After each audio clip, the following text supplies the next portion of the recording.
Hello, my little art friends. We're back for another exciting AP Art case studies. This is different than the sustained investigation. This is selected works. At the end of the year, you will pick 5 of your best pieces and you will submit them as selected works. So these are part of the 15 you created, but your 5 best ones.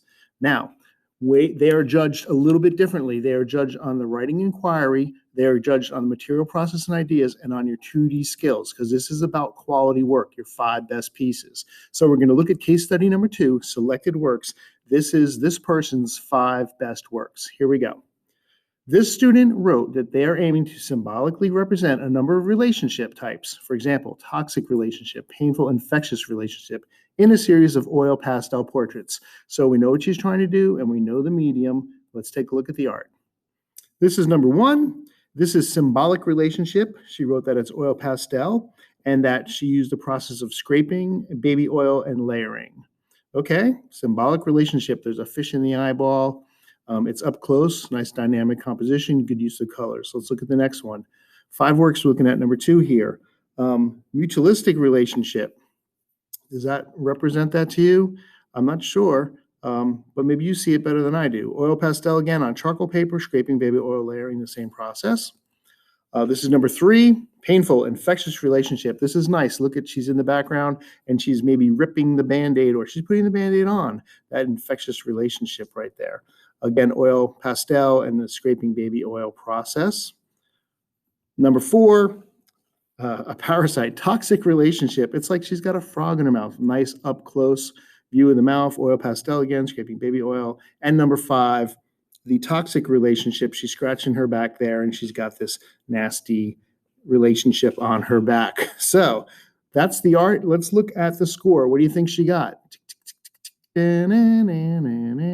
If you said a 4, you were correct. Bing, bing, bing, bing. That's a cake. She just got a cake. Nice job.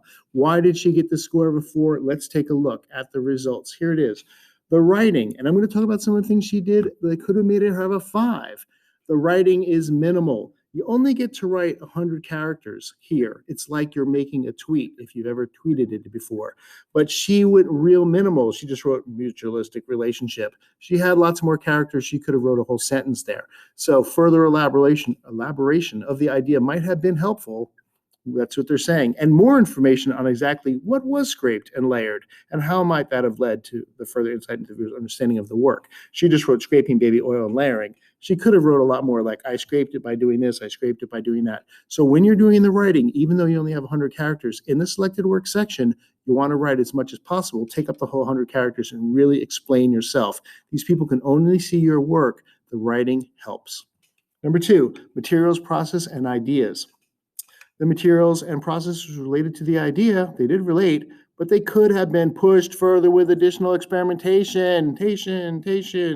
For example, the use of color, perspective, texture, and the skin were powerfully representative of the idea infection, but the work is still rendered in a tightly controlled way that is somewhat at odds with the students' overall ideas. If you're using pastels, you can get loose, right? So maybe that's what they're trying to say. Think about the process and the materials. If pastels is a loose material and you're trying to show this idea of infection, go loose with it.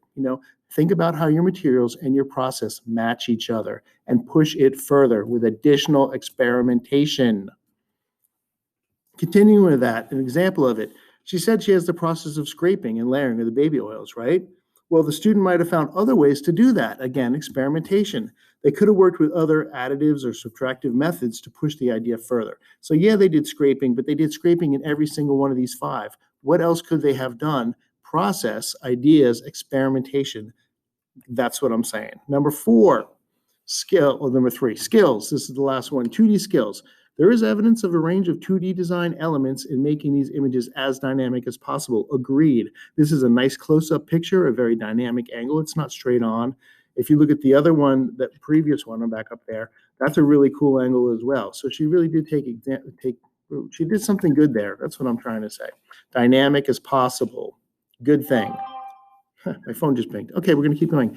And they made effective use of color contrast. I agree there. You kind of got the red skin, so the frog's kind of green. Those are opposite colors. Nice contrast there. And another third one is works 3 and 5, which 3 and 5, this 3 through 5, I would imagine, but this is number 3. That's number 4. I picked the wrong image. Demonstrate effective use of the figure-ground relationship. Again, this is what I was talking about before. The foreground and the background, the subject and the background have to work together to make a great image. You don't want to just have a frog sitting there, right? You want to have what's happening in the background as important as what's happening in the foreground. Keep that in mind. All right, that's it for this week's look at case study selected works. I hope this helps. We're going to have a form, fill it out, and we'll see you soon.